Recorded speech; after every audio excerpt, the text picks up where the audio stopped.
Morning students, BEd second year के paper pedagogy of history इतिहास का शिक्षण शास्त्र विषय के अंतर्गत आज हम एमएलएसयू के क्वेश्चन पेपर के अंतर्गत जो एक इतिहास शिक्षक से संबंधित जो प्रश्न आए थे आज हम उनके बारे में अध्ययन करेंगे। तो सबसे पहले हम उन प्रश्नों को देखते हैं कि वो प्रश्न कौन कौन से आए। फर्स्ट क्वेश्चन था, एक अच्छे इतिहास शिक्षक के गुण बताइए।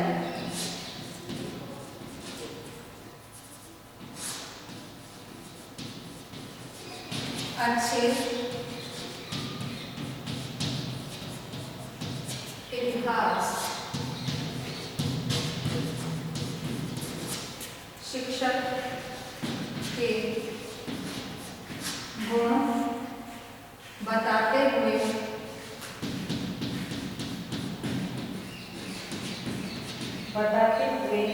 उनके व्यावसायिक आचरण,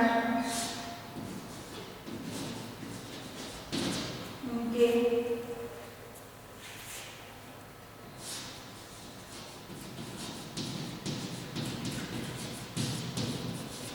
व्यावसायिक आचरण, आचार विचार तथा उत्तरदायित्व, आचार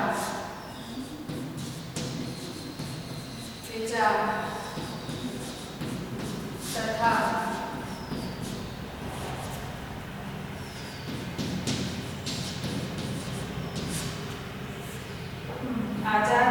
तथा उत्तरदायित्वों पर विस्तृत विवरण प्रस्तुत कीजिए। विस्तृत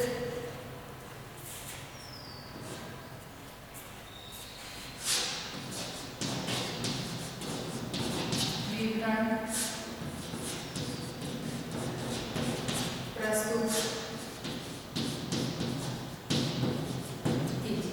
ठीक है ना। इसी तरह का एक और ये प्रश्न आया था आपका 2017 में। फिर था क्वेश्चन 2, इतिहास शिक्षक के गुण उत्तरदायित्व।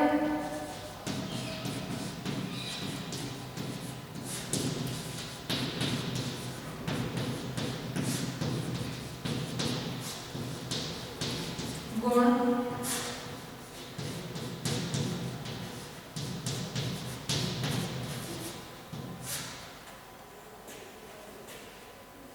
एवं व्यावसायिक नैतिकता।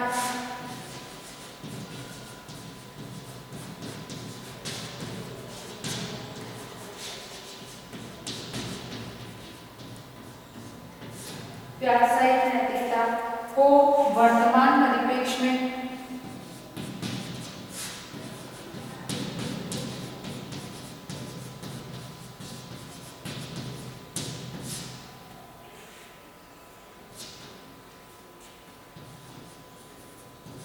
परिप्रेक्ष्य में स्पष्ट कीजिए।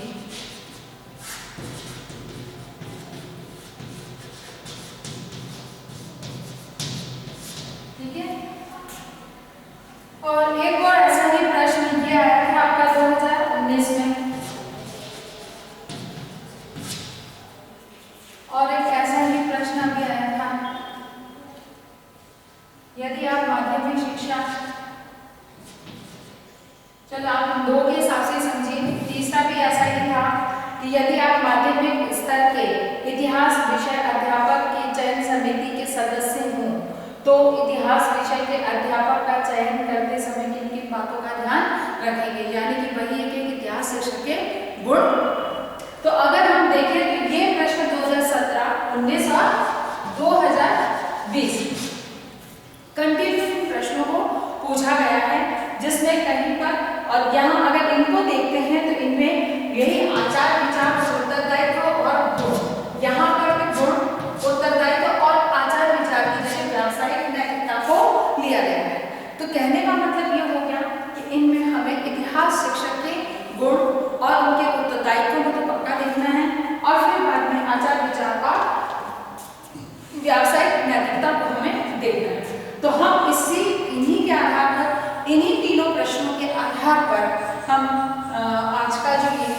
हम इसको शॉर्ट में समझेंगे क्योंकि ये टॉपिक हमारा हो चुका है, और उसी आधार पर आगे हम इस चीज को समझेंगे। तो यहाँ पर एक इतिहास शिक्षक के गुण की बात जब हम करते हैं,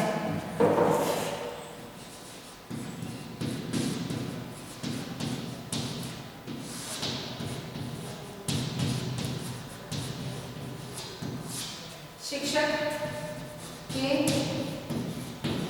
गुण, ठीक है ना।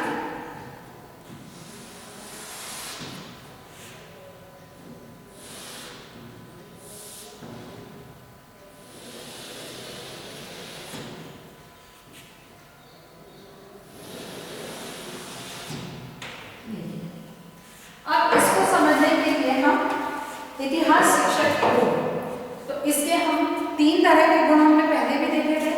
पहला है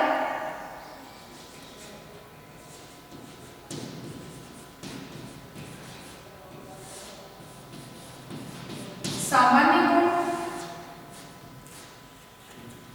दूसरा है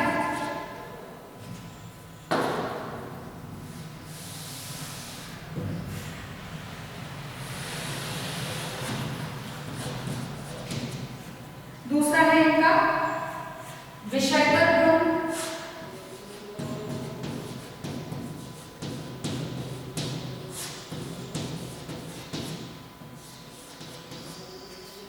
और तीसरा है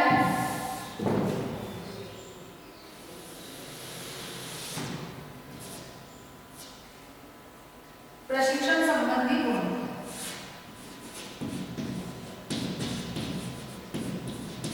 प्रशिक्षण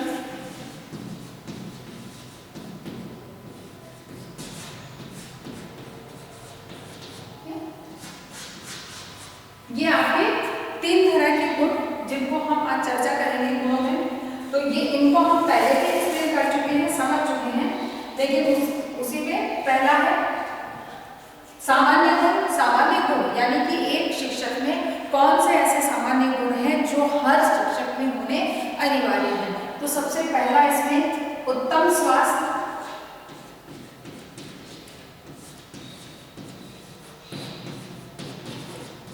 स्वास्थ्य की दृष्टि से एक शिक्षक स्वस्थ होना बहुत अनिवार्य है। अस्वस्थता की अवस्था में निश्चित है कि हमारे परफॉर्मेंस में, हमारे प्रेजेंटेशन प्रस्तुतिकरण में या किसी के साथ व्यवहार अंतःक्रिया करने में प्रभावित होता है, या अंतःक्रिया पर हमें उसका जो इफेक्ट है वो दिखाई देता है, या उसका प्रभाव सकारात्मक नहीं तो नकारात्मक नहीं तो बहुत प्रभावी भी नहीं हो पाता है। इसीलिए स्वास्थ्य की दृष्टि से उत्तम स्वास्थ्य होना चाहिए। दूसरा है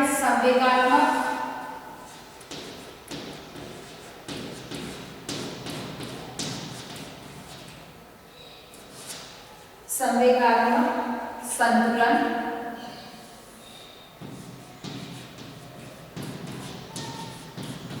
संवेगात्मक रूप से शिक्षक का संतुलित होना बहुत अनिवार्य है।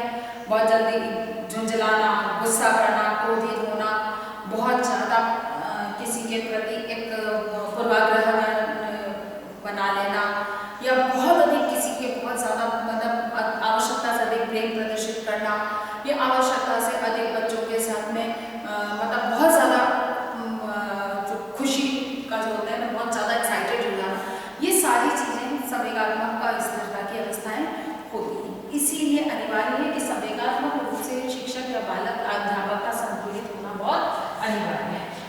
थर्ड पॉइंट इसमें है सामाजिक गुण।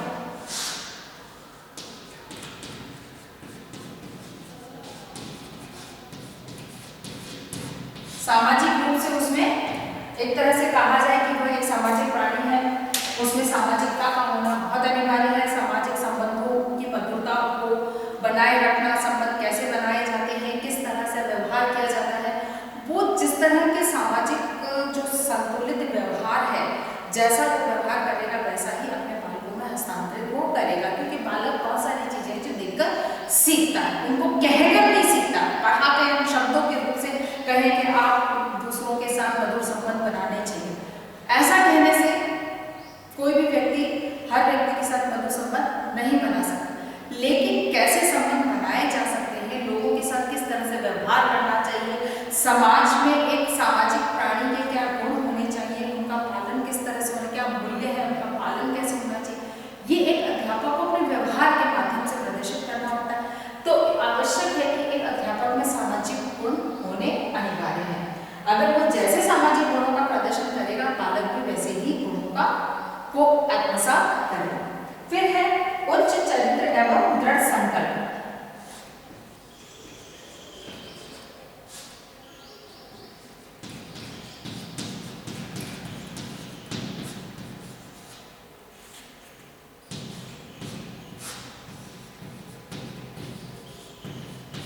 उच्च चरित्र एवं दृढ़ संकल्प, जैसे आपका चरित्र है वैसा बच्चों पर प्रभाव डालेंगे। दृढ़ संकल्प भी होना शिक्षक के लिए बहुत जरूरी है, इसीलिए एक शिक्षक में उच्च चरित्र और दृढ़ संकल्प का होना के गुण होने अनिवार्य हैं। फिर है विद्यार्थियों के प्रति सहानुभूति व स्नेह।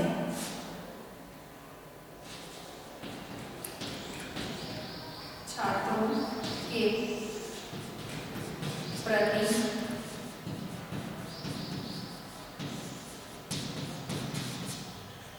सहानुभूति एवं प्रेम की ये भावनाएं होना एक अध्यापक में अनिवार्य है।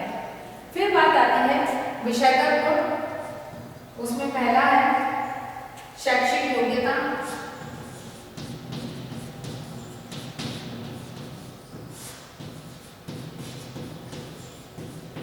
शिक्षा, उसकी एक शिक्षित व्यक्ति होना चाहिए, उसकी जैसी शैक्षिक योग्यता, जैसे कि माध्यमिक कक्षाओं को पढ़ाने के लिए एक अध्यापक का BA BEd होना अनिवार्य है। तो यह उसकी एक विषयगत योग्यता है। तो विषयगत योग्यता में सबसे पहली चीज शैक्षिक योग्यता का होना अनिवार्य है। दूसरी चीज आ जाती है विश्व इतिहास का ज्ञान। विश्व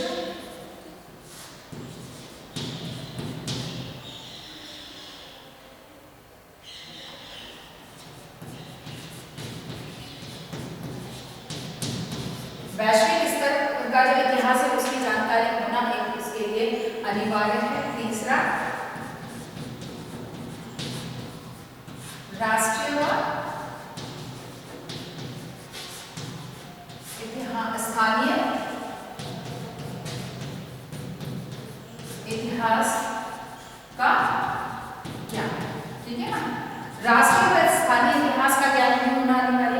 एक तरह से कहा जाए कि स्थानीय से लेकर वैश्विक स्तर तक के संपूर्ण इतिहास का ज्ञान एक अध्यापक को होना अनिवार्य। फिर बाद में है प्रचलित ज्वलंत घटनाओं का ज्ञान।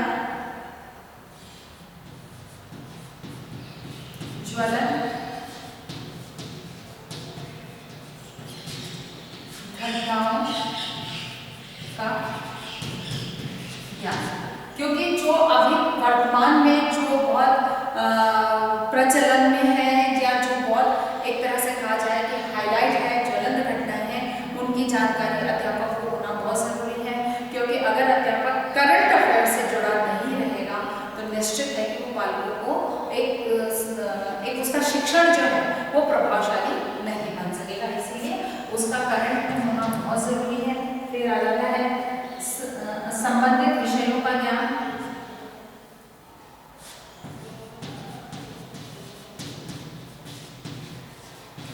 संबंधित विषयों का ज्ञान, ठीक है। एक अध्यापक में संबंधित विषय जो है, जो विषय उसको पढ़ा रहा है, इतिहास जो पढ़ा रहा है, इतिहास से संबंधित अन्य जो विषय हैं उनकी भी जानकारी उसको होनी चाहिए। जैसे भूगोल है, गणित है, अर्थशास्त्र है, राजनीतिक विज्ञान है, इनकी जानकारी भी उसे होनी चाहिए, जिससे कि जो कोरिलेशन करके पढ़ाने वाली बात आती है तो वो कोरिलेशन स्थापित करने में या सहसंबंध स्थापित करके शिक्षण कार्य को प्रभावी बना सकता है। इसीलिए आवश्यक है कि संबंधित विषयों का उसे ज्ञान हो। फिर बात में है सतत अध्ययन, अध्यवासन।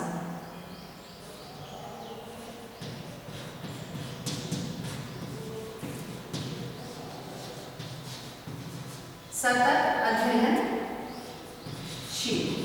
यानी कि उसका निरंतर रूप से अध्ययनशील रहना बहुत अनिवार्य है। यानी कि निरंतर रूप से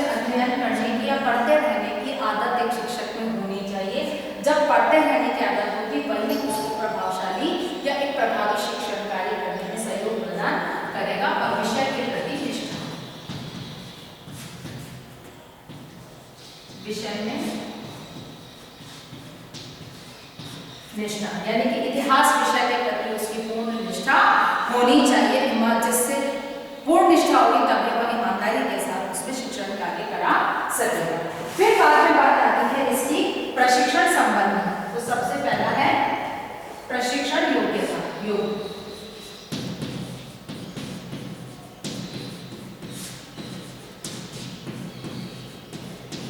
यानी कि प्रशिक्षण योग्यता यानी कि जिस तरह के प्रशिक्षण की आवश्यकता है या जैसी मांग है वह प्रशिक्षण उसे प्राप्त होना चाहिए। जैसे कि प्राथमिक विद्यालय के लिए है तो BSTC का प्रशिक्षण प्राप्त होना अनिवार्य है। माध्यमिक या कक्षाओं के लिए है तो उसके लिए आवश्यक है कि वो B.Ed उसका होना अनिवार्य है। तो जो एक प्रशिक्षण योग्यता है वह उसको प्राप्त होनी चाहिए। दूसरी बात यहाँ पर आती है वह है पाठ्य सरगर्मी प्रवृत्तियों में रुचि।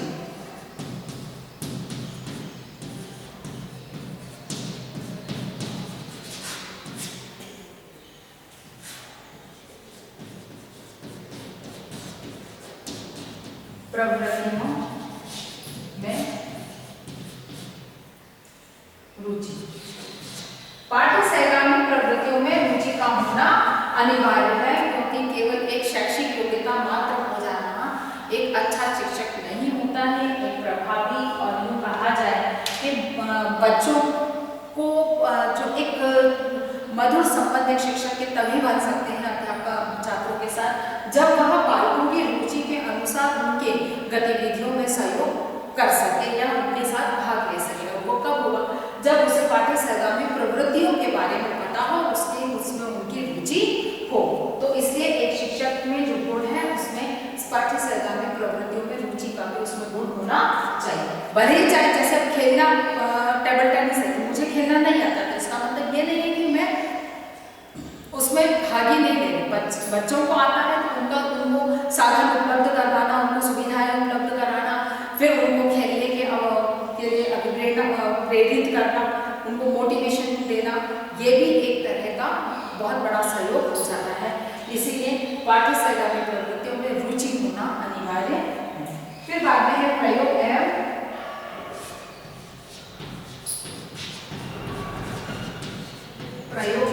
प्रयोजन। ठीक है, प्रयोग और प्रयोजना, प्रयोग करने और प्रयोग करवाने के यानी कि प्रोजेक्ट करवाने की क्षमता एक शिक्षक में होनी चाहिए, जिससे कि बालकों को उसके लिए वो प्रेरित कर सके। फिर है निष्पक्ष वैज्ञानिक दृष्टिकोण।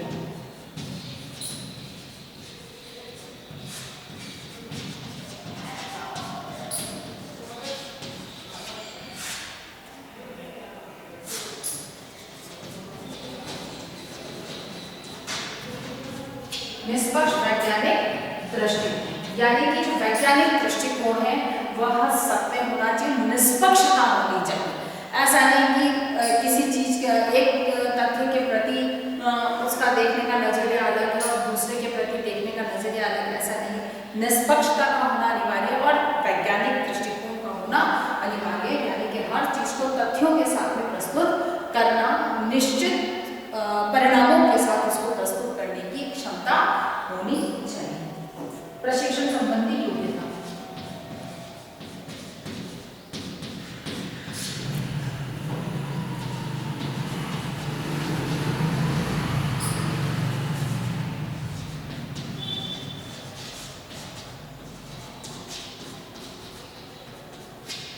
यहाँ प्रशिक्षण योग्यता यानी कि जो प्रशिक्षण मांगा गया है वह योग्यता होनी चाहिए, और प्रशिक्षण संबंधी योग्यता यानी कि विभिन्न प्रकार के जो प्रशिक्षण दिए जाते हैं उसका वो प्रशिक्षण उसे प्राप्त होने चाहिए। विभिन्न कौशल, विभिन्न क्रियाओं के प्रति उसका एक जो प्रशिक्षण प्राप्त करने का जो एक कौशल है या जो उनको पूर्ण करने के लिए जो कौशल की आवश्यकता होती है वह कौशल उसमें होने चाहिए।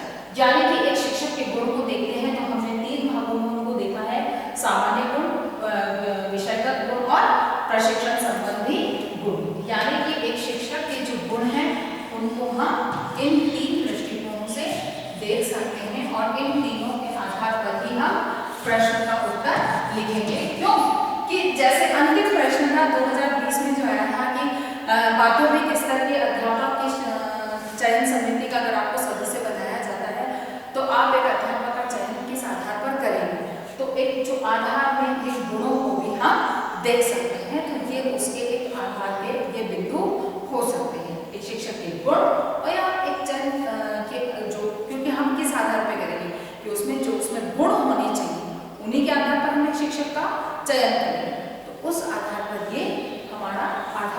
होता है।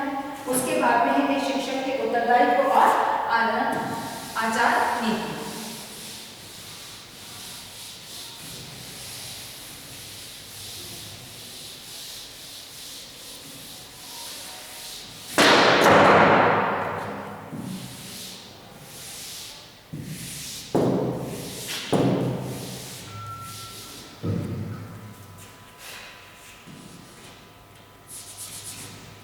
इतिहास शिक्षण के उत्तरदायित्व।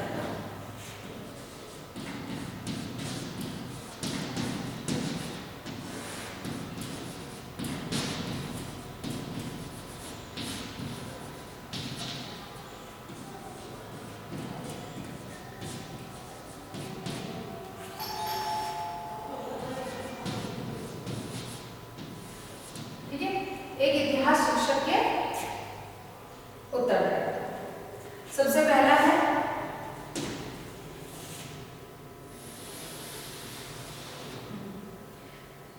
विद्यालय व समुदाय के मध्य मधुर संबंध।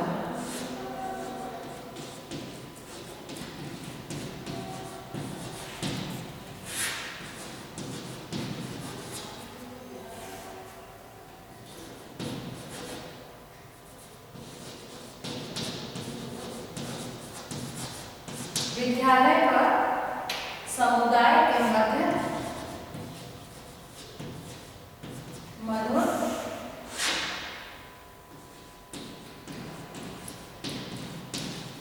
ठीक है, विद्यालय तथा समुदाय के मध्य मधुर संबंध स्थापित करने में एक शिक्षक की महत्वपूर्ण भूमिका होती है।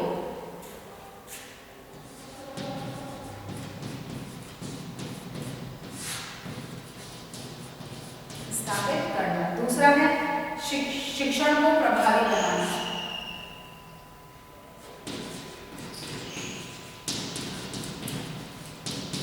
शिक्षण को प्रभावी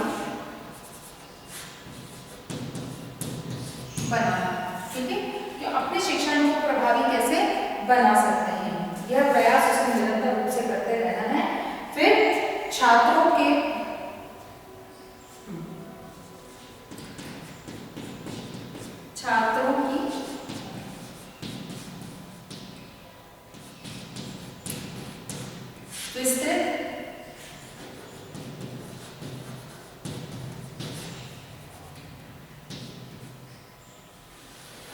विस्तृत जानकारी प्राप्त करना। ठीक है, छात्रों की विस्तृत जानकारी प्राप्त होना भी बहुत अनिवार्य है, इसलिए शिक्षक को इसके लिए प्रयत्नशील रहना अनिवार्य। फिर है छात्रों की व्यक्तिगत क्षमताओं हेतु में वृद्धि हेतु प्रयास। छात्रों की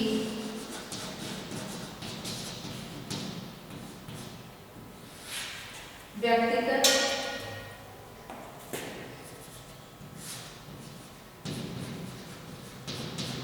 क्षमताओं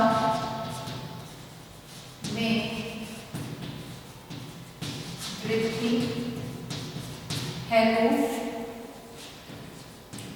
प्रयास। ठीक है ना, छात्रों की व्यक्तिगत क्षमताओं हेतु में वृद्धि हेतु प्रयासशील रहना एक शिक्षक के का उत्तरदायित्व होता है, क्योंकि बालक की अपनी क्षमताएं होती हैं और उन्हीं क्षमताओं का अगर सबसे बेहतरीन उपयोग किया जाए तो निश्चित है कि बालक के परिणाम बहुत अच्छे प्राप्त हो सकते। इसीलिए आवश्यक है कि व्यक्तिगत क्षमताओं में वृद्धि की जाए।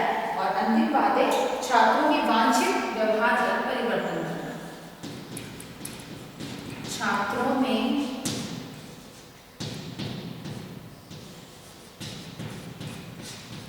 वांछित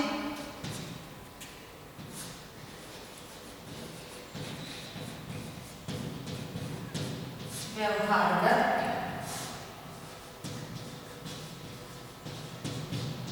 परिवर्तन करना।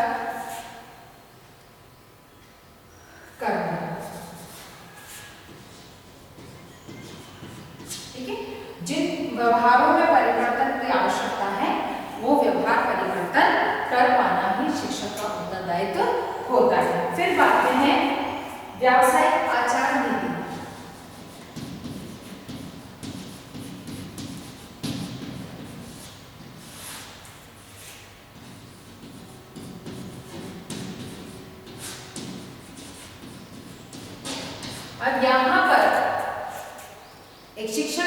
के साथ हम कहते हैं कि जैसे हमारा अंतिम प्रश्न था कि एक माध्यमिक कक्षाओं के लिए अध्यापक के चयन के लिए आप किन बातों को ध्यान में रखेंगे। तो शिक्षक के गुणों के साथ में व्यावसायिक आचार नीति के प्रति जो विचारधाराएं हैं उसको भी हमें ध्यान में रखना होगा।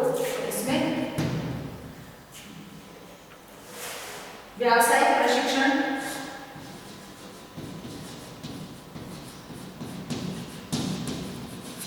व्यावसायिक एक शिक्षण में व्यावसायिक गुणों की दृष्टि से व्यावसायिक प्रशिक्षण का होना अनिवार्य है, यानी कि जो आवश्यक प्रशिक्षण है उस योग्यता को उसे प्राप्त होना चाहिए। फिर बाद में है विषय का पूर्ण ज्ञान,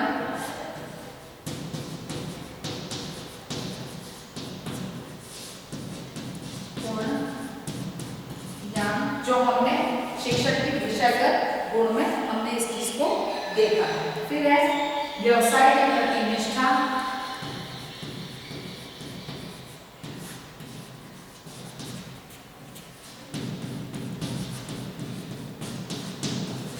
ठीक है। एक शिक्षक में व्यवसाय के प्रति निष्ठा का होना अनिवार्य है। अगर शॉर्ट नोट में आता है तो हम इस चीज को लिख सकते हैं, विस्तृत में आता है तो हम उसके गुण और इन आचार नीति को हम लिखकर और अपनी बात को स्पष्ट कर सकते हैं। फिर बाद में आती है इसमें व्यवसाय के प्रति निष्ठा, सब्जेक्ट प्रयोगात्मक दृष्टिकोण,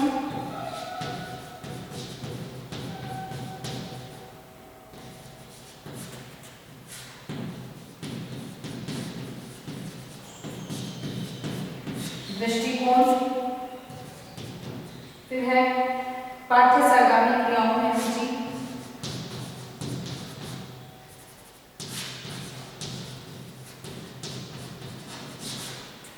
पाठ्य सरगर्मी,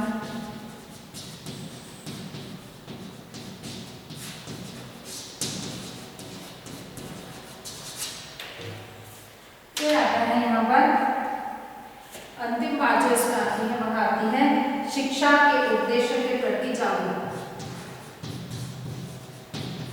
शिक्षा के उद्देश्य के प्रति, ठीक है। एक अध्यापक में शिक्षा के उद्देश्यों के प्रति उसका जागरूक होना भी अनिवार्य है। यहाँ पर आकर आपके ये क्वेश्चन, चाहे तीनों क्वेश्चंस को कहें, ये तीनों क्वेश्चन के आंसर आपके यहाँ कंप्लीट होते हैं, जिसमें एक अध्यापक के गुण, व्यावसायिक आचार नीति, व्यावसायिक गुण और उसके उत्तरदायित्व को किस तरह से हम स्पष्ट कर सकते हैं, कौन कौन से होते हैं, इनको स्पष्ट कीजिए। वो आपका या एक अध्यापक के चयन के समय किन किन बातों को ध्यान में रखेंगे, ये आपका आंसर है। बात वही है लेकिन तीन अलग अलग तरह से पूछा गया है, 2017, 19 और 20। तो यहाँ पर आपका ये जो है आज की हमारी बात यही समाप्त होती है। और आपको जो प्रारंभ में तीनों प्रश्न दिए गए थे उन्हीं प्रश्न के आधार पर आपको इसे अपने उसमें आज का जो है वो कार्य पूर्ण करना है। इस बात को समाप्त करने से पहले कोविड-19 की इस महामारी के दौर में अपने आप को सुरक्षित रखें। बहुत अधिक आवश्यकता होने पर घर से निकले, घर से निकलते हैं तो मुंह पर मास्क लगाएं, हाथों को सैनिटाइज करते रहें और सोशल डिस्टेंसिंग का पालन करें। स्वस्थ रहें, सुरक्षित रहें।